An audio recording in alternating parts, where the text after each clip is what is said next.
ونعوذ بالله من شرور أنفسنا ومن سيئات أعمالنا من يهده الله فلا مضل له ومن يضلله فلا هادي له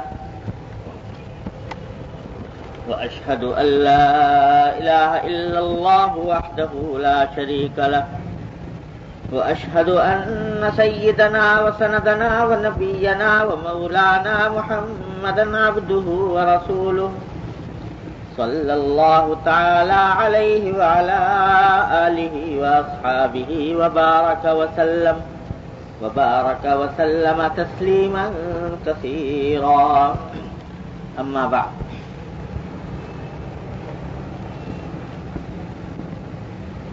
یہ ایک حدیث پچھلے جمعہ میں شروع کی تھی اور وہ ناتمام رہ گئی تھی. خلاصہ اس کا یہ تھا کہ ایک صحابی ہیں حضرت جابر ابن سلیم رضی اللہ تعالی عنہ،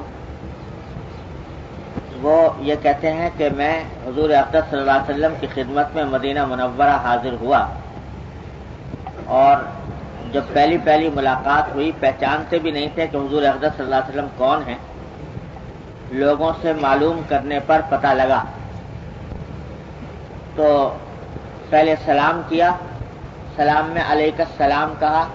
آپ نے تلقین فرمائی کہ علیک السلام کے بجائے السلام علیکم کہنا چاہیے. پھر چلتے وقت انہوں نے درخواست کی کہ مجھے کوئی نصیحت کیجیے، تو آپ نے پہلی نصیحت تو یہ فرمائی کہ لا تسبن احدا، کسی کو برا نہ کہو، کسی کو گالی نہ دو، کسی کی بدگوئی نہ کرو. تو لفظی معنی اس کے گالی دینے کے بھی ہوتے ہیں، بدگوئی کرنے کے بھی ہوتے ہیں، اور برا کہنے کے بھی ہوتے ہیں. یہ گالی دینے کا جہاں تک تعلق ہے، یہ تو ہر مسلمان جانتا ہے کہ وہ دوسرے کو گالی نہیں دینی چاہیے. گالی کے معنی ہے کہ کوئی سخت مغلظ قسم کے الفاظ استعمال کرے، کوئی بھی شریف آدمی اس کو پسند نہیں کرتا.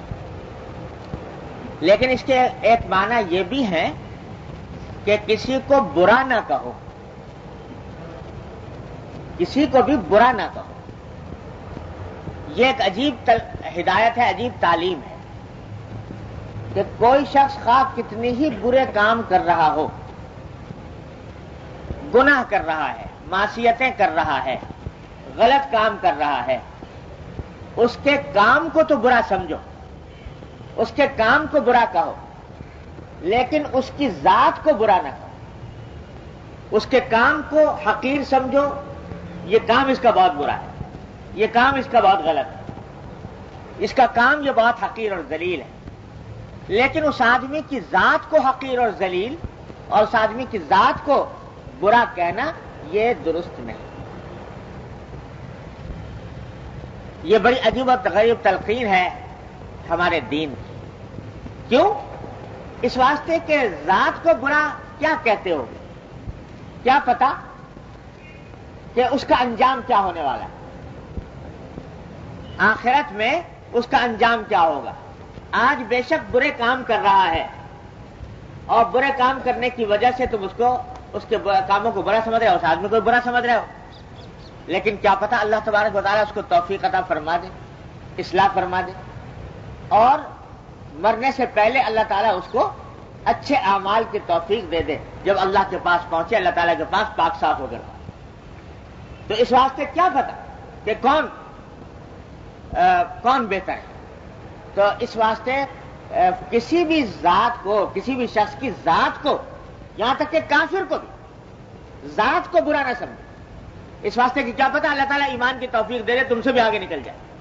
کتنی مثالیں ہیں کہ آدمی کافر تھا، فاسق تھا، فاجر تھا، لیکن اللہ تبارک و تعالیٰ نے توفیق عطا فرمائی، اچھوں سے آگے نکل گیا. حدیث میں فرمایا نبی کریم سرور دو عالم صلی اللہ علیہ وسلم نے کہ العبرۃ بالخواتین، اعتبار خاتمے کا ہے. خاتمہ کس حالت پر ہوا؟ خاتمہ اگر ایمان پر ہوا، عمل صالح پر ہوا، تو اللہ تبارک و تعالیٰ کے یہاں مقبول ہے، تم سے کہیں آگے پہنچ گیا. آپ کو واقعہ سنایا تھا شاید پہلے کہ نہیں، کہ غزوہ خیبر میں حضور اقدس صلی اللہ علیہ وسلم کے پاس ایک چرواہا آیا تھا، یہودیوں کا کہ بکریاں چرایا کرتا تھا، اور دیکھا کہ خیبر سے باہر قافلہ پڑا ہوا ہے مسلمانوں کا لشکر. تو دل میں خیال پیدا ہوا کہ جا کر دیکھوں تو صحیح کہ یہ لوگ کہتے کیا ہیں، کرتے کیا ہیں. تو بکریاں لے کر نکلا اور حضور اقدس صلی اللہ علیہ وسلم کی تلاش میں چلا. لشکر پڑا ہوا تھا، پوچھا کہ تمہارے سردار کہاں ہیں؟ لوگوں نے نشاندہی کر دی خیمے کی طرف، وہاں حضور اقدس صلی اللہ علیہ وسلم تشریف فرما تھے. اول تو اس کو یقین نہیں آیا کہ یہ اتنے بڑے سردار وہ ایسے معمولی سے خیمے کے اندر کیسے بیٹھے ہوں گے. اس کے ذہن میں یہ تھا کہ بہت بڑے کوئی بادشاہ ہیں، کوئی بہت بڑے امیر کبیر ہیں، تو کیا ٹھاٹ باٹ ہوں گے، کیا عیش و عشرت ہوگا. وہاں تو کھجور کا کہ چٹائی سے بنا ہوا خیمہ وہ پڑا ہوا. اول تو یقین نہیں آیا، لیکن خیر پہنچ گیا حضور اقدس صلی اللہ علیہ وسلم کی خدمت میں. تو جا کر پوچھا کہ آپ کیا پیغام لے کر آئے، کیا دعوت ہے آپ؟ تو حضور نبی کریم صلی اللہ علیہ وسلم نے دعوت اپنی مختصر بیان فرما دی کہ بھائی میں تو یہ لے کر آیا ہوں کہ اللہ کے سوا کوئی معبود نہیں، وغیرہ وغیرہ. سادہ سا آدمی تھا، پوچھنے لگا کہ اگر میں آپ کی اس دعوت کو قبول کر لوں تو میرا کیا انجام ہوگا، میرا کیا رتبہ ہوگا؟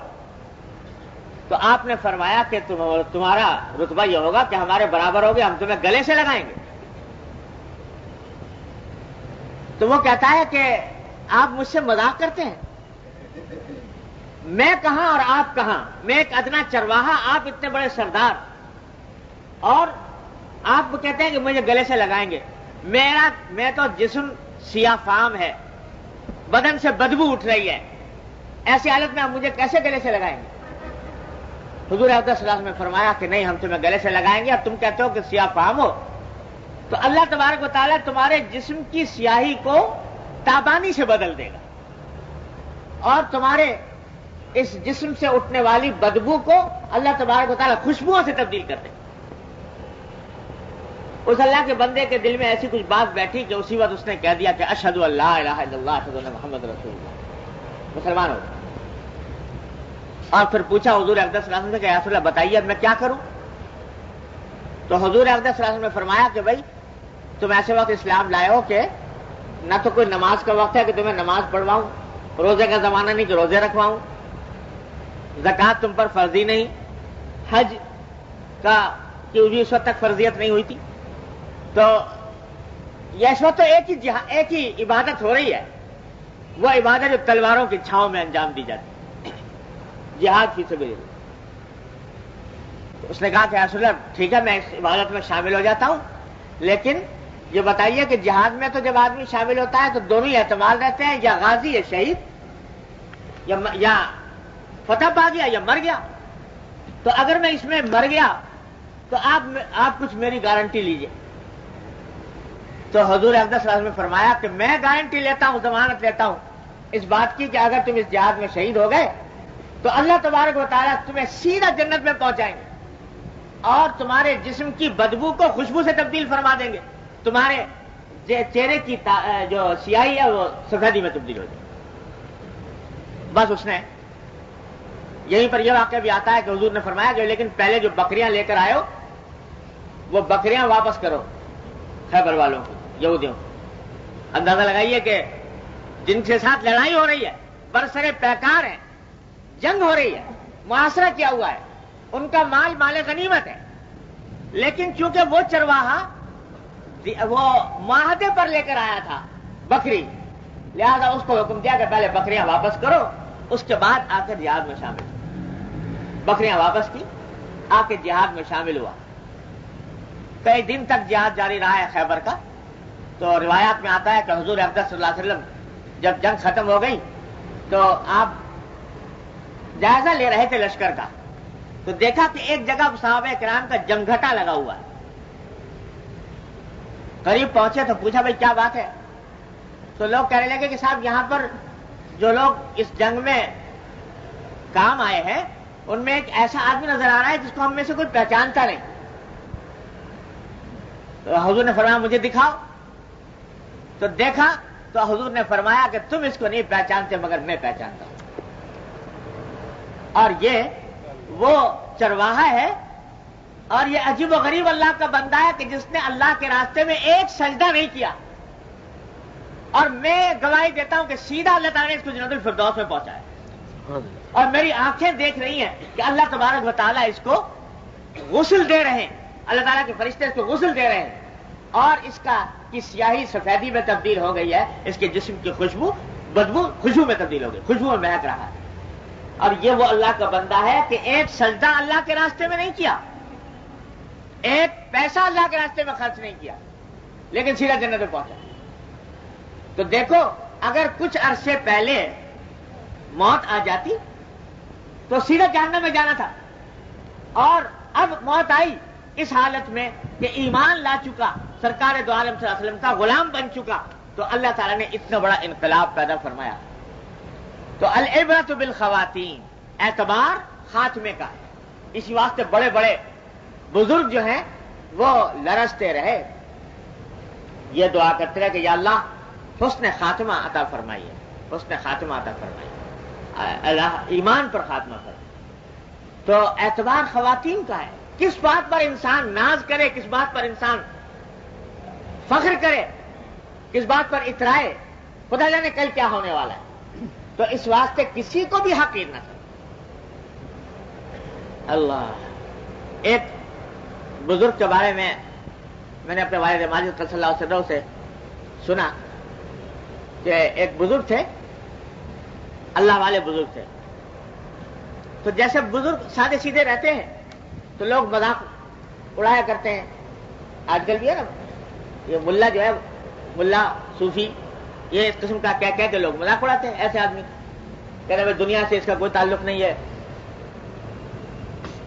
تو ان کا بھی مذاق اڑایا کرتے. تو کسی نے اسی مذاق اڑانے کے دوران ایک جملہ کہہ دیا, تو پتہ نہیں کیا کچھ ایسا جملہ کہہ دیا کہ میں ایک سوال آپ سے کرنا چاہتا ہوں کہ یہ بتائیے کہ آپ اچھے ہیں یا میرے کتے کی دم اچھی ہے. یہ سوال. اللہ بچائے, اللہ والوں سے اس قسم کی شرارت امیز باتیں کہنا بڑی خطرناک بات ہے, لیکن کہہ دیا کہ آپ اچھے ہیں یا میرے کتے کی دم اچھی. تو جواب میں نہ کوئی غصہ کیا, نہ کوئی طبیعت میں تغیر پیدا ہوا. ایک جواب دیا کہ بھائی ابھی تو میں کچھ نہیں کہہ سکتا, کہ پتہ نہیں میں اچھا ہوں کہ تمہارے کتے کی دم اچھی, باقی ابھی تو میں کچھ کہہ نہیں سکتا کہ کون اچھا ہے. اس واسطے کہ پتہ نہیں کس حالت میں خاتمہ ہوتا ہے. اگر خاتمہ ہو گیا ایمان کے اوپر, عمل صالح کے اوپر, تو بے شک میں اچھا تمہارے کتے کی دم. اور اگر خدا نہ کرے خاتمہ خراب ہوا تو یقین تمہارے کتے کی دم اچھی مجھ سے. اس واسطے کہ وہ کم از کم جہنم میں نہیں جائے گی, اس کے اوپر کوئی تکلیف نہیں, اس کے اوپر کوئی عذاب نہیں. اور اگر میں برے حالت میں مر گیا تو پھر اللہ بچائے کتے کی دم ہی اچھی ہے مجھ سے. تو یہ اللہ کے بندوں کا معاملہ ہوتا ہے کہ وہ خاتمے پر نگاہ رکھتے ہیں.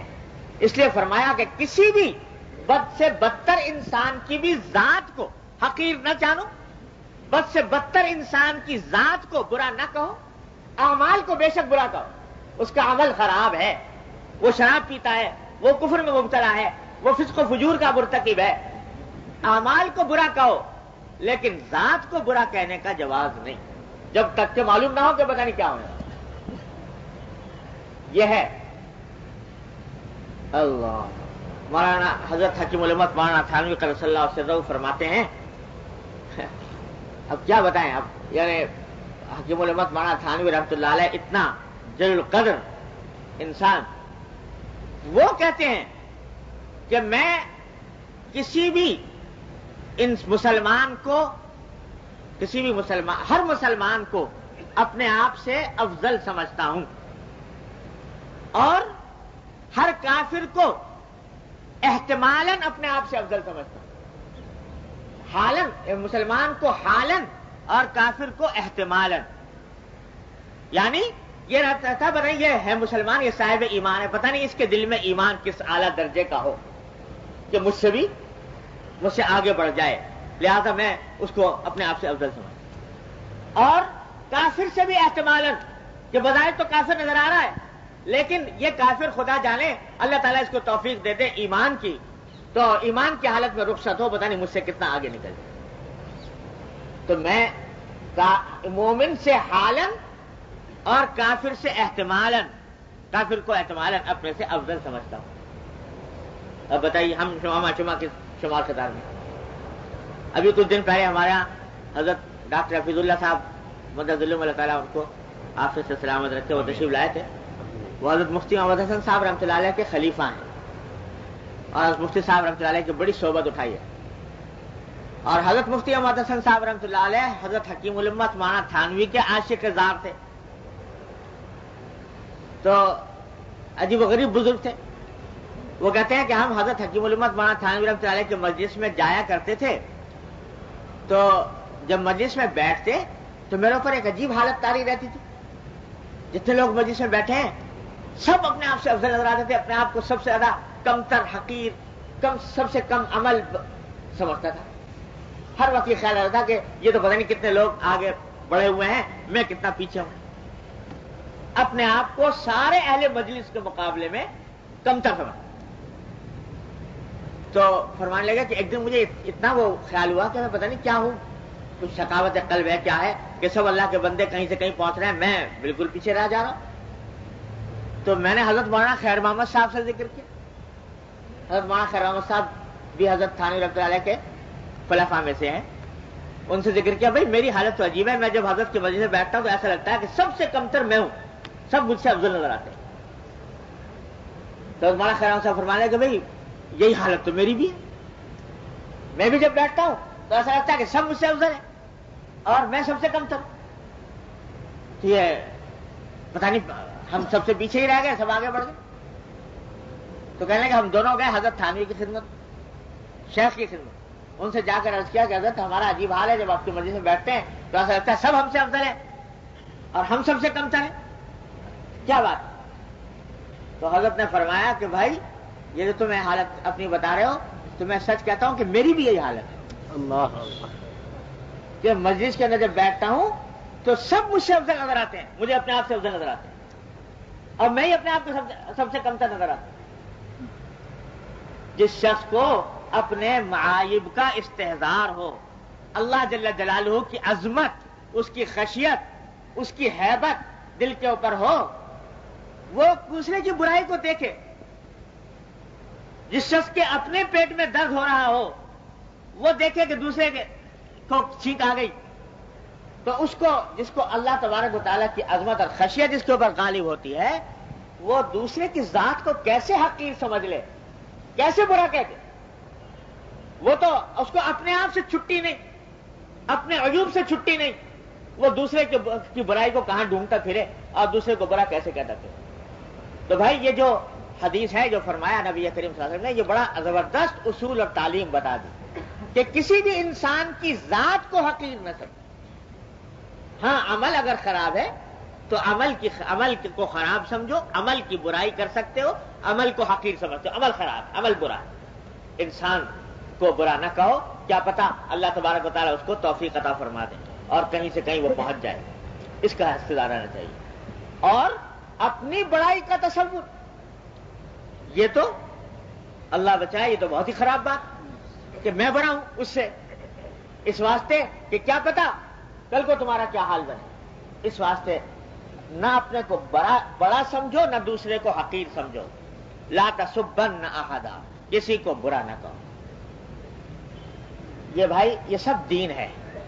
آج ہم لوگ یہ دین کی یہ باتیں بھولا بیٹھے، عبادت، ذکر، تسبیح، یہ تو ہے کچھ ذہن میں اللہ کہ بھائی یہ دین کا حصہ ہے، باقی یہ کسی کے بارے میں جو منہ میں آیا بک گئے، کسی کے بارے میں جو لفظ زبان پر آ گیا کہہ گزرے۔ یاد رکھو کہ ایک ایک لفظ ریکارڈ ہو رہا ہے اللہ تبارک و تعالیٰ کی بارگاہ میں۔ ما یلفظ من قول الا لدیہ رقیب عتید۔ حضرت عبداللہ بن عمر رضی اللہ تعالیٰ عنہ ایک مجلس میں تھے، کسی نے حجاج بن یوسف کی برائی شروع کر دی، حجاج بن یوسف کو کون نہیں جانتا مسلمان؟ مشہور ہے کہ ان کے ظلم و ستم بہت مشہور ہے، کتنے انسانوں کو بے گناہ قتل کیا، ظلم، تشدد، جبر، خدا جانے کیا کچھ مشہور ہے، ان کو برا کہنا شروع کر۔ تو حضرت عبداللہ بن عمر رضی اللہ تعالیٰ عنہ نے فرمایا، اس آدمی سے خطاب کرتے ہیں، دیکھو یہ جو تم کہہ رہے ہو یہ حجاج بن یوسف کی غیبت ہو رہی ہے بلا وجہ، اور یہ مت سمجھنا کہ حجاج کی گردن پر اگر سینکڑوں مسلمانوں کا خون ہے تو اس کی غیبت تمہارے لیے حلال ہو گئی۔ اگر اللہ تبارک و تعالیٰ اس سے سینکڑوں مسلمانوں کے خون کا بدلہ لے گا تو تم اگر اس کے خلاف اس کی غیبت کر رہے ہو، اس کی برائی کر رہے ہو، تو تم سے اس کا بھی مواخذہ ہوگا اللہ تبارک و تعالیٰ۔ بلا وجہ غیبت، ہاں کہیں ضرورت پیش آ گئی کسی کو بتانے کے لیے کہ بھائی یہ ذرا خیال رکھنا، ہوشیار رہنا، فلاں آدمی ذرا اس سے بچ کے رہنا، یہ تو کوئی مذاکرہ نہیں، کسی کو تکلیف سے بچانے کے لیے، لیکن بلا وجہ مجلس آرائی کے لیے برائی ہو رہی ہے تو یہ نہیں، لا تسبن احد۔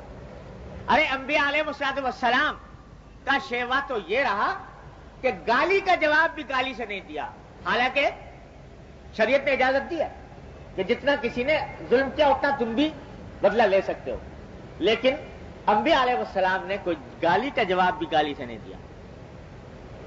نبی کو کہا جا رہا ہے کہ یا انا لنراک فی صفاحۃ وانا لنظنک من الکاذبین، کہ نبی جیسے ذیل القدر ہستی کو کہا جا رہا ہے کہ تم بیوقوف ہو، حماقت میں مبتلا ہو، اور ہمارا خیال ہے کہ تم جھوٹے ہو۔ احباق ان کو کہا، جھوٹا کہا، جواب میں ہم جیسا کوئی ہوتا کہہ رہے تم احمق، تمہارا باپ احمق، لیکن جواب میں نبی کا جواب یہ ہے کہ یا قوم لیس بی صفاحۃ ولکنی رسول من رب العالمین، اے میری قوم میں بیوقوف نہیں ہوں، میں پروردگار کی طرف سے تمہارے پاس پیغمبر بن کے آیا۔ یہ جواب دے رہا پیغمبر، گالی کا جواب گالی سے نہیں دیا جا رہا۔ فرمایا کہ ہم لنراک فی ضلالۃ، ہم تو تمہیں گمراہ دیکھ رہے ہیں، ہمارا خیال ہے تم انتہائی گمراہی میں مبتلا ہو۔ نبی کا جواب یہ کہ یا قوم لیس بی ضلالۃ ولکنی رسول من رب العالمین۔ حضرت شاہ اسماعیل شہید رحمۃ اللہ علیہ، حضرت شاہ اسماعیل شہید رحمۃ اللہ علیہ کا نام سنا ہوگا آپ حضرات نے، اللہ اکبر، شہزادے شاہی خاندان کے فرد ہیں، لیکن اللہ نے دین کی طلب دی تھی، آگ لگی ہوئی تھی سینے میں دین کی بات پہنچانے کی، تو لوگ دشمن بھی ہو جاتے ہیں ایسے آدمی کے، بدعات اور شرک کے خلاف جہاد کیا تو ایسے آدمی کے دشمن بھی ہو جاتے ہیں۔ ایک دن جامع مسجد میں بیان فرما رہے ہیں، واعظ فرما رہے ہیں، تو کسی آدمی نے کھڑے ہو کر حضرت کو تکلیف پہنچانے کے لیے جملہ کہا کہ مولانا ہم نے سنا ہے کہ آپ حرام زادے ہیں۔ استغفر اللہ علیہ، اندازہ لگائیے، اتنا بڑا عالم جلیل الشان، اور صرف عالم ہی نہیں، ساری دنیا جانتی ہے کہ شاہی خاندان کے فرد ہیں، شہزادے ہیں، اور کہہ رہے ہیں یہ جملہ، انہیں مغلظ گالی کو ہے۔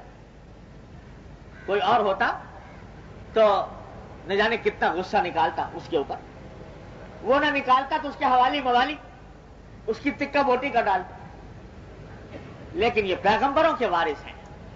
جواب میں فرمایا کہ بھائی آپ کو غلط اطلاع ملی، آپ کو غلط اطلاع ملی، میری والدہ کے نکاح کے گواہ تو اب بھی دلی میں موجود، میری والدہ کے نکاح کے گواہ تو اب بھی دلی میں موجود۔ یہ جواب دیا جا رہا ہے گالی کا۔ یہ ہے پیغمبرانہ اخلاق، یہ ہے پیغمبرانہ سیرت، کہ گالی کا جواب بھی گالی نہیں دیا جا رہا کہ جائے کہ ابتدا میں انسان گالی کسی کو دے، ابتدا میں برا کہے، یہ ہے نصیحت۔ تو اب دیکھیے کہ حضور اقدس صلی اللہ علیہ وسلم نے ان صحابی کو جو پہلی ملاقات ہے، ابھی آپ نے دیکھا کہ حضور کو پہچانتے بھی نہیں تھے، پہلی ملاقات، اور پہلی ملاقات میں چلتے وقت نصیحت مانگی، کیا نصیحت؟ تو پہلی نصیحت یہ فرمائی کہ لا تسبن احد، کسی کو برا مت کہو، کسی کو گالی مت دو۔ چنانچہ وہ صحابی بھی پھر صحابی تھے، کہتے ہیں کہ جب حضور نے یہ نصیحت فرما دی، فما سببت بعدہ حرا ولا عبدا ولا بعیرا ولا شاتا، میں نے یہ نصیحت ایسے پلے باندھی کہ اس کے بعد کسی کو بھی کبھی برا نہیں کہا. آدمی تو درکنار کہتے ہیں کہ میں نے کسی اونٹ اور بکری کو بھی برا نہیں کہا, اونٹ اور بکری کو بھی گالے نہیں, کہ حضور اقدس صلی اللہ علیہ وسلم یہ نصیحت فرما دی تھی, لہذا اونٹ اور بکری کے لیے بھی کوئی ثقیل کلمہ زبان سے نہیں نکلا. یہ تھے صحابہ کرام رضی اللہ تعالیٰ عنہ اجمعین کہ جب کہا کہ نصیحت کیجئے تو جو جملہ فرما دیا پھر وہ نقش ہو گیا دل پر, ساری زندگی کا دستور العمل بن گیا کہ اب یہ کلمہ نکل نہیں سکتا غلط نہ کلمہ. ایک تو نصیحت یہ فرمائی. دوسری نصیحت یہ فرمائی کہ وَلَا تَحْقِرَنَّ مِنَ الْمَعْرُوفِ شَيْئًا, کہ کسی نیکی کے کام کو حقیر ہرگز نہ سمجھنا. پچھلے جمعہ میں اس کی کچھ تفصیل عرض کر چکا ہوں کہ کتنے ہی نیکی کی معمولی سی بات ہو لیکن اس کو حقیر سمجھ کر نہ چھوڑو کہ معمولی بات ہے کیا فائدہ ہو جائے گا. ارے چھوٹی سی نیکی ہے لیکن کیا پتا تمہاری دنیا بدل دے. چھوٹی سی نیکی کی وجہ سے تمہاری زندگی میں انقلاب آ جائے اور اللہ تعالیٰ نکتہ نواز ہے, کیا پتا ہے کہ اسی کی بنا پر مغفرت ہو جائے تمہاری. اس لیے چھوٹی سے چھوٹی نیکی کو حقیر نہ سمجھو. اس کی تفصیل گزشتہ جمعہ میں عرض کر چکا ہوں. اسی کا ایک مقابل حصہ ہے کہ نیکی کو حقیر سمجھ کر چھوڑنا نہیں چاہیے اور گناہ کو حقیر سمجھ کر اختیار نہیں کرنا چاہیے. نیکی یہ سوچ کر نہ چھوڑے کہ چھوٹی سی نیکی ہے, کیا کون سا انقلاب آ جائے گا, کون سی مجھے جنت دلوا دے گی, اس وجہ سے نہ چھوڑے بلکہ کر گزرے. اللہ تعالیٰ اس کی برکت سے کیا پتا ہے کہ انقلاب پیدا کر ہی دے. اور گناہ خواہ کتنا ہی چھوٹا نظر آتا ہو لیکن اس کے چھوٹا ہونے کی وجہ سے اس گناہ کو کرو مت. یہ بھی بہت بڑا دھوکہ ہوتا ہے شیطان کا. ایک گناہ کرنے کا خیال آیا دل میں, بہت زیادہ تقاضا نہیں ہے, خیال آ گیا لیکن ساتھ میں خیال ہے بھائی گناہ ہے چھوڑ دو. عین وقت پہ شیطان بہکاتا ہے کہ میاں کیا تم کر رہے ہو کہ اتنے بڑے بڑے گناہ تو پہلے ہی کر رکھے ہیں, اگر یہ چھوٹا سا گناہ بھی کر لو گے تو کون سا قیامت آ جائے گی. تو اگر بچنا ہے تو بڑے گناہوں سے بچو, اس چھوٹے سے کیا بچ رہے ہو. شیطان یہ دل میں ڈالتا ہے اور کہتا ہے کر گزرو, تو وہ بھی کر گزرو, چھوٹا گناہ بھی کر گزرو. تو یاد رکھو کہ یہ چھوٹا گناہ جو ہے یہ معمولی سمجھ کر کرنے کے نتیجے میں وہی چھوٹا گناہ بڑا بن جاتا ہے. یہ جو تفریق ہے نا صغیرہ گناہ اور کبیرہ گناہ, یہ اس لیے نہیں ہے کہ صغیرہ ہے تو کر گزرو اور کبیرہ ہے تو بچنے کی کوشش کرو. گناہ دونوں ہیں, یہ چھوٹا وہ بڑا. بعض لوگ بڑی تحقیق میں پڑے رہتے ہیں کہ صاحب یہ عمل جو ہے یہ صغیرہ ہے یا کبیرہ ہے, پوچھتے رہتے ہیں کہ یہ گناہ صغیرہ ہے کہ کبیرہ ہے. تو مطلب یہ ہے کہ صغیرہ ہے تو کر لیں اور کبیرہ ہے تو ذرا کچھ بچنے کا کوئی کوشش کریں. تو حضرت حکیم علماء مولانا تھانوی رحمۃ اللہ علیہ فرماتے ہیں کہ بھائی اس کی مثال ایسی ہے کہ جیسے آگ کا بڑا انگارہ چھوٹی سی چنگاری. تو کوئی پوچھے بھائی یہ چھوٹی چنگاری ہے کہ بڑا انگارہ ہے, جیسے بھائی چھوٹی چنگاری ہے تو اس چنگاری کو اٹھا کے اپنی سندوسی میں رکھ لو یا اپنے اس کپڑوں کی الماری میں رکھ لو. یہ چھوٹی چنگاری تو ہے لیکن وہی چنگاری تمہاری الماری کو پھونک ڈالے گی. وہ انگارہ جس طرح پھونک ڈالتا ہے اسی طرح چنگاری پھونک ڈالے گی. جیسے چھوٹا سانپ اور بڑا سانپ, تو گناہ صغیرہ ہو کہ کبیرہ ہو. ارے جب گناہ ہے یعنی اللہ جل جلالہ کی نافرمانی ہے تو پھر کیا صغیرہ اور کیا کبیرہ. تو اسی واسطے علماء نے فرمایا کہ صغیرہ گناہ کو چھوٹا سمجھ کر اگر آدمی کرے وہی صغیرہ کبیرہ بن جاتا ہے.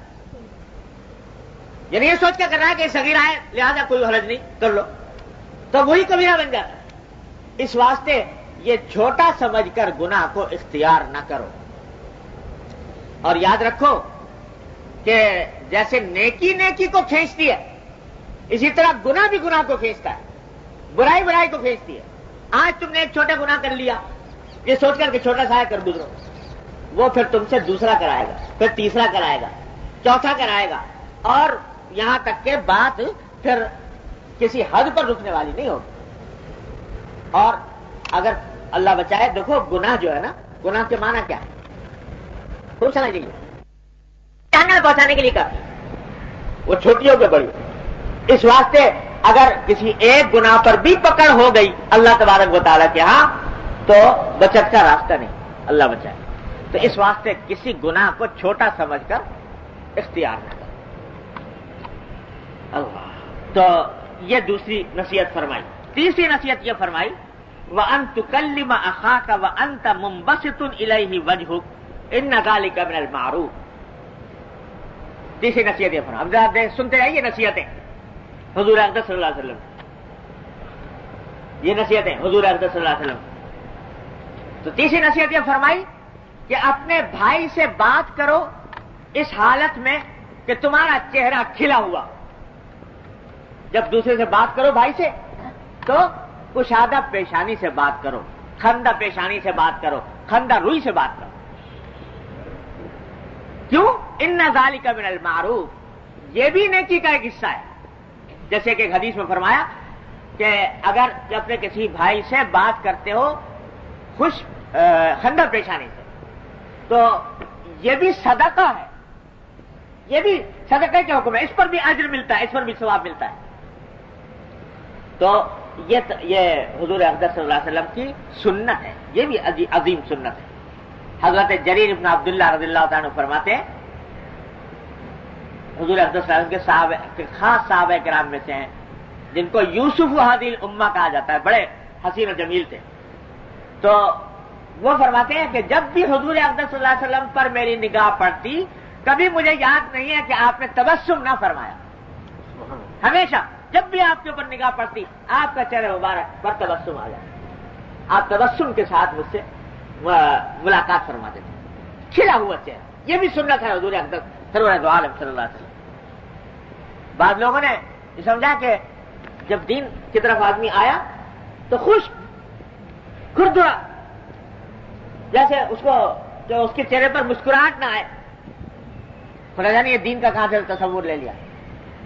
حضور اقدس صلی اللہ علیہ وسلم کی سنت تو یہ ہے. یہ نہیں کہ آدمی اگر دین کی طرف آیا ہے تو اب وہ معلوم ہوا کہ صاحب وہ کاٹنے کو دوڑنے لگا. جب جو بھی ملا تو اسے وہ کاٹ کھا رہا ہے. تو یہ نہیں، چہرے پر تبسم نبی کریم سرور دو عالم صلی اللہ علیہ وسلم کے، اور اسی کو یہ آپ کی سنت. تو جس سے بھی ملو مسکراتے ہو. اور اس نقطۂ نظر سے کہ یہ حضور اقدس صلی اللہ علیہ وسلم کی سنت مبارک ہے. یہ نہیں بعض لوگ تبسم کے معاملے میں بخیل ہوتے ہیں. ہمارے حضرت فرمایا کرتے تھے کہ بعض لوگ کنجوس ہوتے ہیں مال کے، بعض لوگ تبسم کے کنجوس ہوتے ہیں کہ چہرے میں تبسم ہی نہیں آتا، مسکراہٹ ہی نہیں آتی. تو یہ بخل کیسا بھائی؟ یہ تو ایسی آسان نیکی ہے کہ جب بھی کسی مسلمان بھائی سے ملو تو متبسم چہرے کے ساتھ ملو، اس کا دل خوش کر دو. دل خوش کر دیا تو تمہارے نامہ اعمال میں اضافہ ہو گیا، نیکی لکھی گئی، صدقہ لکھا گیا. اور یہ حضور اقدس صلی اللہ علیہ وسلم ان کو نصیحت فرما رہے ہیں. اب آپ غور فرمائیے کہ پہلی ملاقات ہے، اس میں یہ نصیحتیں فرمائی جا رہی ہیں. اس میں یہ ساری باتیں بتائی جا رہی ہیں. عبادات وغیرہ تو معلوم ہے کہ سیکھ لیں گے، مسلمانوں کے درمیان جب رہیں گے سیکھ لیں گے. لیکن یہ خاص باتیں بتائی جا رہی ہیں. کسی کو برا نہ کہو، کسی نیکی کو حقیر نہ سمجھو.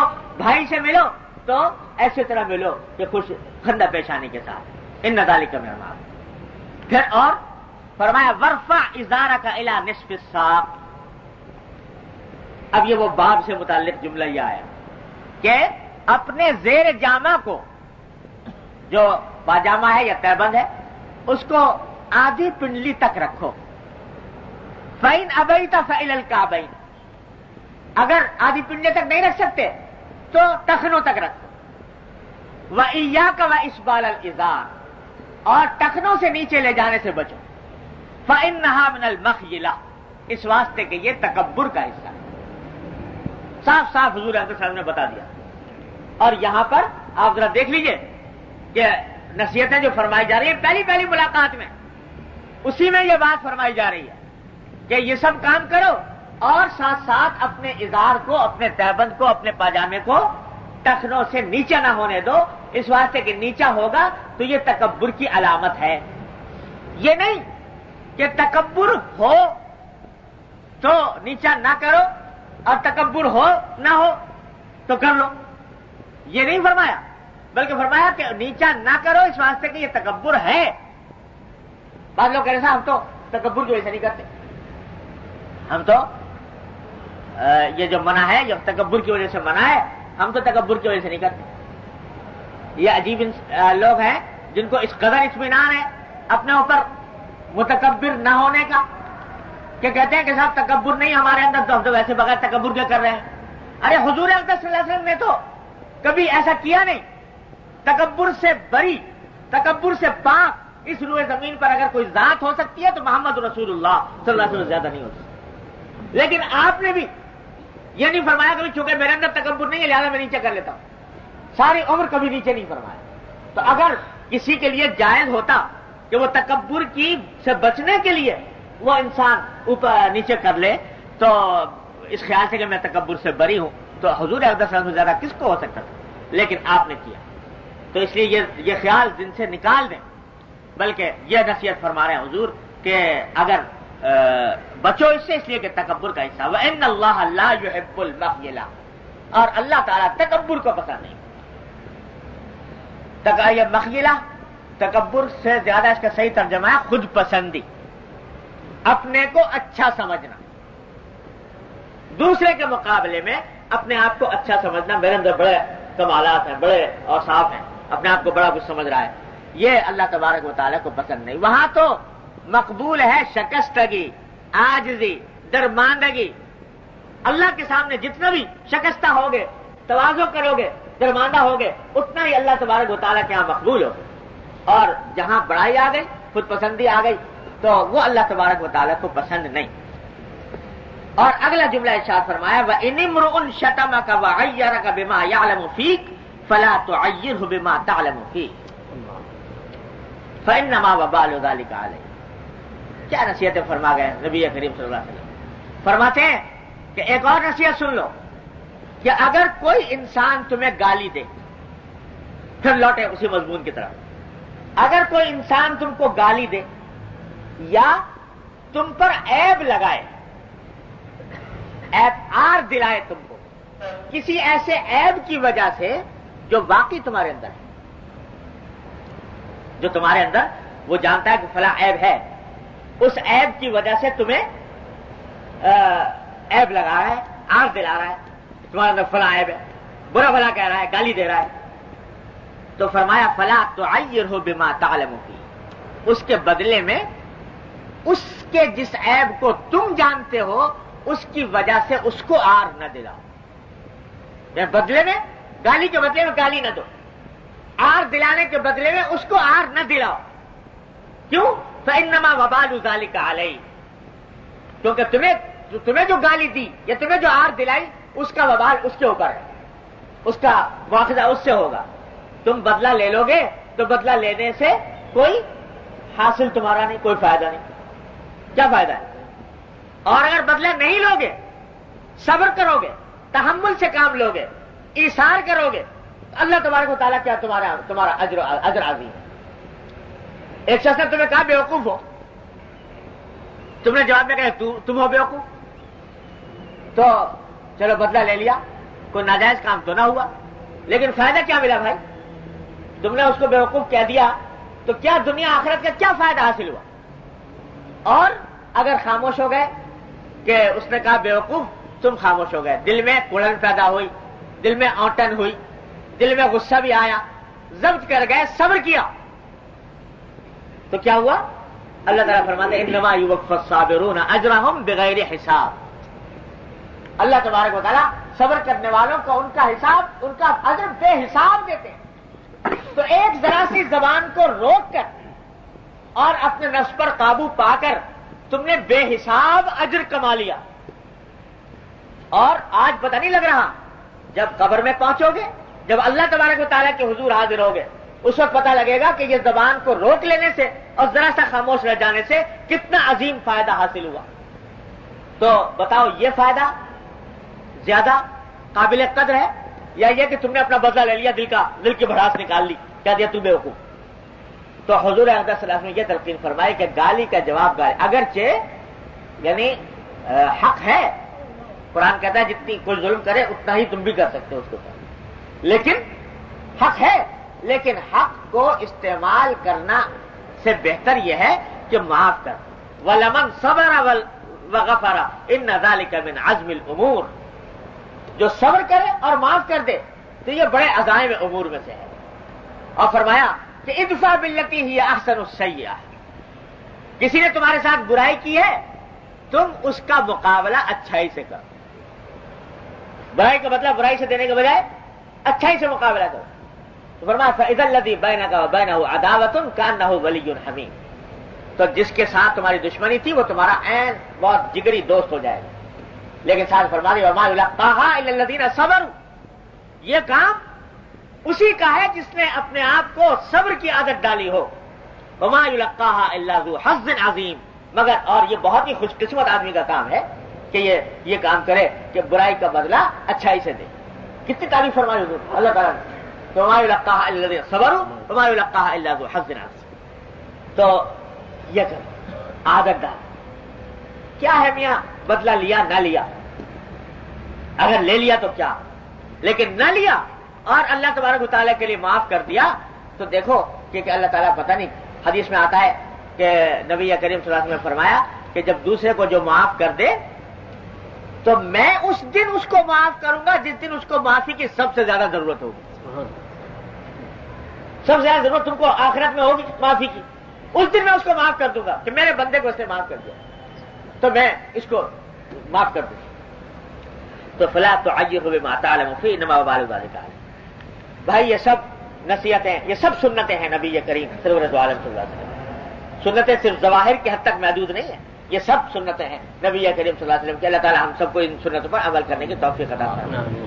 یہ ساری نصیحتیں ضروری نصیحتیں ہیں، زندگی میں اپنا لیں، جھگڑے ختم ہو جائیں، عداوتیں مٹ جائیں، فتنہ ختم ہو جائیں. حضور اقدس صلی اللہ علیہ وسلم کے ان اشارات پہ عمل کریں. اللہ. ایک اور حدیث پڑھ لیتے ہیں. حضرت قیس ابن بشر تغلبی فرماتے ہیں کہ میرے والد حضرت ابو الدرداء رضی اللہ تعالیٰ عنہ کے مجلس میں بیٹھا کرتے تھے. ابو الدرداء رضی اللہ تعالیٰ عنہ مشہور صحابی ہیں، اور یہ وہ صحابی ہیں جن کو حضور اقدس صلی اللہ علیہ وسلم نے خطاب دیا تھا حکیم هذه الامہ. حکیم الامہ کا خطاب حضور اقدس صلی اللہ علیہ وسلم نے ابو الدرداء رضی اللہ عنہ کو دیا. یہ حکیم ہیں اس امت کے، اتنے بڑا جس کو حضور فرماتے ہیں حکیم الامہ، اندازہ لگائیے. تو وہ دمشق میں رہتے تھے. تو وہاں ایک اور صحابی رہتے تھے، ان کا نام تھا سہل بن حنظلیہ رضی اللہ تعالی. یہ سہل بن حنظلیہ جو صحابی تھے یہ بڑے گوشہ نشین قسم کے بزرگ تھے. لوگوں کے پاس زیادہ آنا جانا نہیں، ملنا جلنا نہیں، بس نماز کو آئے، مسجد میں اپنی نماز پڑھی، جا کر اپنا ذکر تسبیح مشغول ہو گئے، زیادہ لوگوں سے ملتے جلتے بھی نہیں تھے. تو کہتے ہیں کہ ایک دن ہم بیٹھے ہوتے تھے ابو الدرداء کے پاس، تو یہ پاس سے گزرے حضرت سہل بن حنظلیہ. تو حضرت ابو الدرداء نے ان سے خطاب کر کے کہا کہ کلمۃ تنفعنا ولا تضر، کہ ہمیں ایک ایسا کچھ کلمہ سنا دیجئے جس سے ہمیں فائدہ پہنچے. آپ کو تو کوئی نقصان ہوگا نہیں، ایک کلمہ اگر آپ ہمیں سنا دیں گے تو نصیحت کی کوئی بات ہمیں کہہ دیں گے تو آپ کو تو کوئی نقصان نہیں ہوگا، ہمارا نفع ہو جائے گا. اب ذرا اندازہ لگائیے کہ ابو الدرداء وہ صحابی جن کو حضور نے حکیم الامہ فرمایا، اور حضور اقدس صلی اللہ علیہ وسلم کی کتنی احادیث کے امین اور راوی، لیکن ایک غیر معروف سے صحابی ہیں سہل بن حنظلیہ، وہ پاس سے گزر رہے ہیں تو ان سے کہہ رہے ہیں کہ ذرا ہمیں کوئی نصیحت کی بات سنا دیجیے. میرے والد ماجد صلی اللہ علیہ وسلم فرمایا کرتے تھے کہ بھائی یہ نصیحت بھی عجیب چیز ہے. یہ کسی اللہ والے سے جو بھی ملے، اللہ والے کیا کسی بھی عام مسلمان سے بھی نصیحت لے لیا کرو، اس واسطے کہ یہ مت دیکھو کہ وہ بڑا ہے کہ چھوٹا ہے، کیا پتا اللہ تبارک و تعالیٰ اس کی زبان پر ایسی نصیحت جاری فرما دے جو تمہارے لیے تمہارے دل پہ اثر انداز ہو جائے، تمہاری زندگی بدل. اور میں نے اپنے والد سے براہ راست سنا، فرماتے تھے کہ میں کبھی جا رہا ہوتا ہوں راستے میں، تو کوئی جلسہ ہو رہا ہوتا ہے، جیسے جلسے سیرت ویرت کے ہوتے رہتے ہیں، تو کوئی واعظ کہہ رہا ہوتا ہے جلسے میں، پتہ ہی نہیں کون ہے. فرماتے تھے کہ میں تھوڑی دیر ضرور کھڑے ہو کے سن لیتا اس کی بات، اس خیال سے، اس نیت سے کہ شاید اس کی زبان پر کوئی کلمہ اللہ تعالیٰ ایسا جاری فرما دے جو میرے لیے فائدہ مند ہو جائے.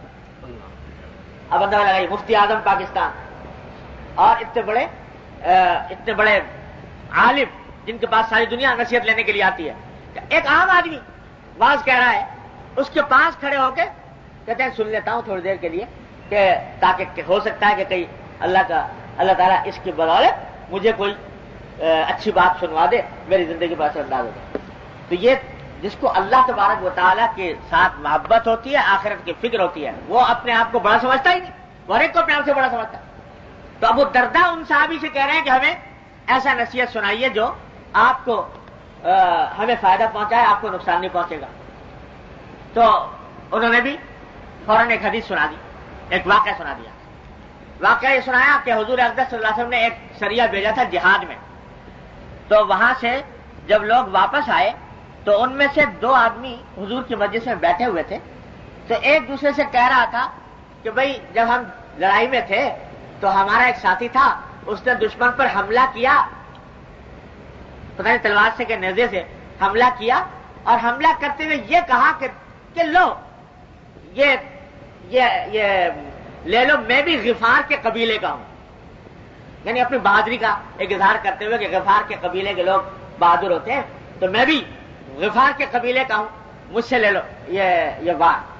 تو گویا اس وقت وار کرتے ہوئے اپنے قبیلے پر، اس کی بہادری پر فخر کیا. تو آپس میں باتیں کر رہے تھے کہ بھئی تمہارا کیا خیال ہے، اس نے جو یہ کلمہ کہا، یہ کلمہ ٹھیک کہا کہ غلط کہا، اچھا کیا کہ برا کیا؟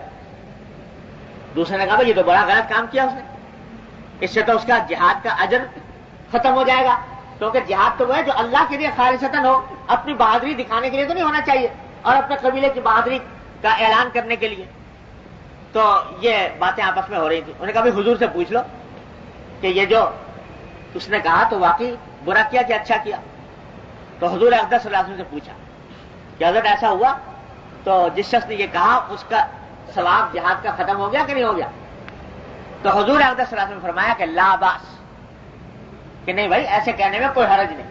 اس نے اگر کہا، اور پھر جملہ فرمایا کہ لا باس ان یؤجر و یحمد، بھائی اس میں کیا حرج ہے کہ ایک مومن کو اجر بھی ملے آخرت میں اور اس کی تعریف بھی ہو. اگر اللہ تبارک و تعالیٰ اخلاص کے ساتھ ایک عمل کیا، اس پر آخرت میں اجر تو ملے گا ہی، لیکن اگر تعریف بھی ہو گئی تو کوئی حرج نہیں دنیا کے اندر. یہ بھی اس سے اس کا اجر ختم نہیں ہوتا. یہ غلط فہمی حضور اقدس صلی اللہ علیہ وسلم نے دور فرما دی، جو بعض لوگوں کے دل میں ہوتی ہے کہ اگر کسی عمل کی بنا پر کسی نے تعریف کر دی تو سمجھتے ہیں کہ اجر باطل ہو گیا. نہیں، اگر تم نے عمل اللہ کے لیے کیا تھا، اخلاص کے ساتھ کیا تھا، تو اگر کسی نے تعریف کر دی تو یہ اللہ تعالیٰ کی طرف سے اور انعام ہے. ہاں اس تعریف سے پھولنا نہیں چاہیے، تکبر میں مبتلا نہیں ہونا چاہیے، بلکہ اس کے اوپر شکر ادا کر دے کہ اللہ تعالیٰ کا فضل و کرم ہے کہ میرا اچھا حال اس کے اوپر ظاہر فرمایا اور اس بندے کی زبان پہ بڑی تعریف جاری ہو گئی. تو اس واسطے اس کے اوپر تکبر سے کام نہیں لینا چاہیے. پھر کہتے ہیں کہ اگلے دن پھر ایسا ہی ہوا، ہم بیٹھے ہوئے تھے حضرت ابو الدرداء کے پاس، تو پھر وہ گزرے حسین بن ابی حنظلیہ. تو حضرت ابو الدرداء نے پھر کہا کہ کلمۃ تنفعنا ولا تضر، کہ ایک کلمہ اور سنا دیجیے، کل ایک سنایا تھا، ایک سنا دیجیے جس سے ہمیں فائدہ پہنچے. تو انہوں نے سنایا کہ المنفق علی الخیل کالباسط یدہ بالصدقۃ لا یقبضها. تو حضور اقدس صلی اللہ علیہ وسلم نے فرمایا کہ جو شخص جہاد کے گھوڑوں پر پیسے خرچ کرے تو اس کی مثال اس شخص کی سی ہے جس کا ہاتھ ہر وقت صدقے کے لیے کھلا ہوا ہو. یعنی جہاد کے کسی کام میں بھی آدمی پیسے خرچ کرے تو ایسا ہے جیسے ہر وقت صدقہ دے رہا ہو مسلسل، اتنا ثواب اس کے اوپر ملتا ہے. اچھا مجھے تھوڑی سی بات رہ گئی ہے، ختم کرتے ہیں. پھر تیسرے دن کہتے ہیں گزرے تو حضرت ابو الدرداء نے پھر پوچھا کہ کلمۃ تنفعنا ولا تضر، کہ ایک اور مجھے ہمیں کلمہ سنا دیجیے جس سے ہمیں فائدہ پہنچے، آپ کو نقصان نہ ہو. تو انہوں نے کہا کہ حضور اقدس صلی اللہ علیہ وسلم نے ایک صحابی تھے، ان کا نام خریم اسدی تھا. تو ایک دن ان کا ذکر آیا تو آپ نے فرمایا کہ بھئی خریم اسدی بڑا اچھا آدمی ہے، اگر اس کے بال لمبے نہ ہوتے اور اس کا ازار ٹخنوں سے نیچے نہ ہوتا. یہ دو جملے فرما دیے. اگر بال لمبے نہ ہوتے اور ازار ٹخنے سے نیچے نہ ہوتا تو بڑا اچھا تھا. کسی نے یہ جملہ پہنچا دیا حضرت ابراہیم اسدی رضی اللہ تعالیٰ عنہ. اصل میں حضور کا مقصد ہی یہ تھا کہ پہنچا دیا جائے. پہنچا دیا تو ان کو اطلاع ملی کہ حضور نے یہ فرمایا کہ اچھا آدمی ہے مگر یہ دو باتیں ہیں. ایک تو بال لمبے ہیں, بال ان کے لمبے تھے ایسے کہ جو شانوں سے بھی نیچے لٹکے ہوئے تھے. اس میں عورتوں کی مشابہت ہوتی ہے تو اس لیے منع ہے. انہوں نے کہتے ہیں کہ جو ہی یہ بات سنی تو فوراً چھری منگائی اور اس سے اپنے بال کٹوا کر کانوں کے برابر تک کر لیے اور اپنا جو ازار ہے اس کو ہمیشہ کے لیے تو ٹخنوں سے اوپر کر لیا. فوراً عمل کر لیا. چوتھے دن پھر حضرت ابو الدرداء نے ان سے کہا کہ آپ ہمیں کوئی نصیحت سنائیے. تو آپ نے اس وقت سنایا کہ حضور اقدس صلی اللہ علیہ وسلم نے فرمایا کہ تم اپنے گھروں کو بھی ٹھیک رکھو, اپنے لباس کو بھی ٹھیک رکھو. یعنی گھروں کو بھی ایسا رکھو کہ جو اللہ تعالیٰ نے نعمت عطا فرمائی ہے اس نعمت کا کچھ اظہار ہو. یہ نہیں ہے کہ ہے تو دولت مند آدمی فقیر بنا پھر رہا ہے. اور لباس کو بھی اچھا رکھو. یہ نصیحت فرمائی. بس بھائی اب وقت ختم ہو رہا ہے. دعا فرما لیجیے. اللهم صل على سيدنا محمد وعلى ال محمد كما صليت على ابراهيم. یا ارحم الراحمین, اپنے فضل و کرم اپنی رحمت سے ہمارے تمام گناہوں کو معاف کرو. یا اللہ ہمارے اعمال و اخلاق کی اصلاح کرو. یا ارحم الراحمین, اتباع سنت کی توفیق کامل عطا فرماؤ. یا اللہ ہر طرح کے شر, فتنے, معصیت, منکرات, گناہوں سے ہماری, ہمارے گھر والوں, اعزاء, احباب, متعلقین سب کی حفاظت فرما.